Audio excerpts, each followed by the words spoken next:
Hello, culés, and welcome back to FC Barcelona Central. I am your host, Pedro, and you can also find me on Instagram and TikTok under Orrutio. The final whistle has blown on our third La Liga match of the season, and it was a match to forget. At the end, the only thing that mattered was that we walked away with a single point. In the middle of a performance chaos, our team gave up the lead. Today, we're not talking about a football masterclass. We're talking about a chaotic, baffling match where the real hero was our goalkeeper. And the biggest opponent was not Rayo Vallecano, but a technical failures on the league itself. Let's break down the madness that unfolded in Vallecas. From the beginning, this match was a little bit of a mess. The atmosphere was tense with Rayos fans clashing with their own president, and the pitch itself was in terrible condition. But the most shocking element of all this was a technical failure by the VAR in the first half. The connection between the referee and the VAR room was completely down. We're talking about a failure in a so-called best league in the world. And the chaos of the VAR created the biggest moment on the first half. In the 39th minute, a play between Lamine Yamal and Rayo Pep Chavarria led to a penalty call. On the field, it looked like a little bit of debatable at a soft call at best, but the VAR were not functioning. Then there was no way to check it. The referee Mateo Busquets stood by his decision, and Lamine Yamal stepped up to score the goal that gave us the lead. According to some reports, this was the second time in a row where Barca benefited from a controversial call. But that goal was the only good news of the first half. While Flick's lineups changed, bringing Christensen and Eric Garcia, that did not really work, and the team struggled as a whole. As Frankie de Jong said it after the match, we had too many turnovers and it was a chaotic match. He also said that we were also furious about the VAR failure, saying that it's not something you see in a serious league.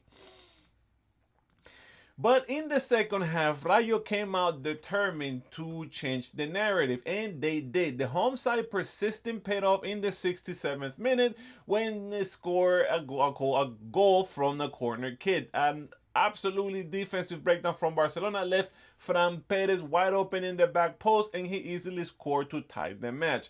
But the reason we walked away with a point and not a loss is because of one man, Saint Joan Garcia. Our new goalkeeper was without a doubt the man of the match and was absolutely brilliant, making several subline and gigantic saves throughout the game. Early on, he made a massive reflex save to deny a point blank shot from Ratiu. He came up big again in the second half with another stunning stop to prevent Rayo from taking the lead. Hansi Flick himself have to single him out, saying that he's very happy with him because he stopped Rayo's chances and that he made a fantastic game.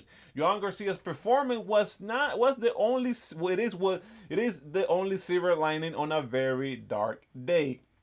But after the match, our coach did not hide the disappointment. Flick was disgusted and serious with the result. He said that the team lacked intensity and committed too many mistakes, adding that we should have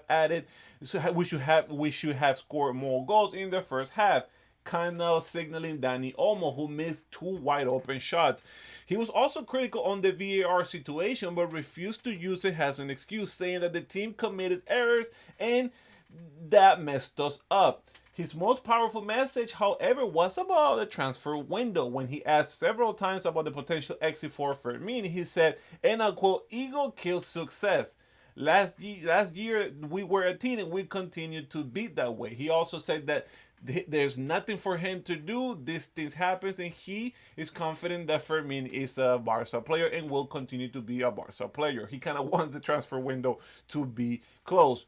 This was a clear message about the off-field drama and the need for all the players to be committed for the team. Perhaps talking a little bit here about Rafinha's and Dani Olmo's long faces after being subbed out. This was a match that exposed some of our weaknesses. We know we not have a perfect record anymore. While it's only 2 points we drop, it's a valuable lesson we learn as a team. This whole high pressure situation play style that was very successful last year is not working anymore. I think teams are catching onto it and catching on to this, and they are just playing behind the backs of our right back and left backs. They're not getting the ball right away, and these teams are definitely scouting our players in our system, and our defense is just we have a hole in that defense. Our center backs doesn't give me any type of confidence. There's a lot of work to be done. Um, our players tell so much more disappointing story. And breaking down the player rating, and let me tell you, it is not a pretty picture. The overall feeling is one of collective failure, saved by a single miraculous performance.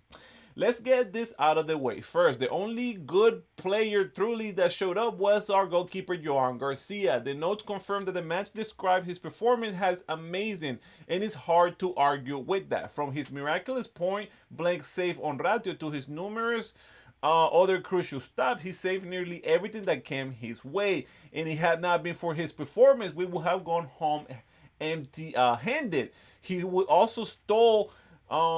also the sole reason we earned a point, and he definitely justified his new signings in this game in particular.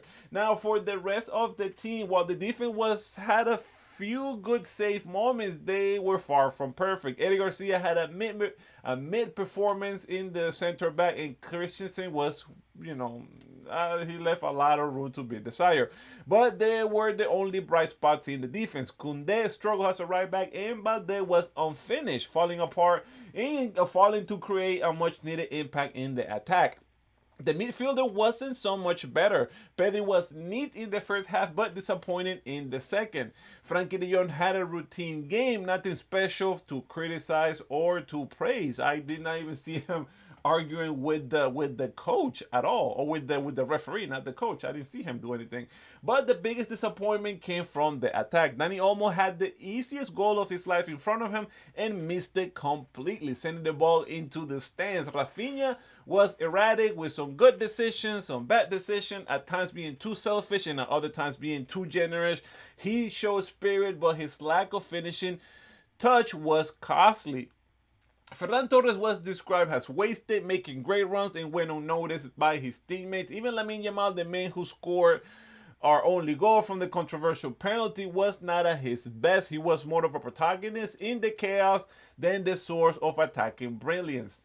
In the substitutions, the bench, they did not turn the tide at all. Fermin, who came into the middle of this whole frenzy transfer week, came in. He was understandably unfocused. He came right before Rayo Vallecano's equalizers and never looked comfortable. Lewandowski was again relegated to the bench and had little to no impact when he came on.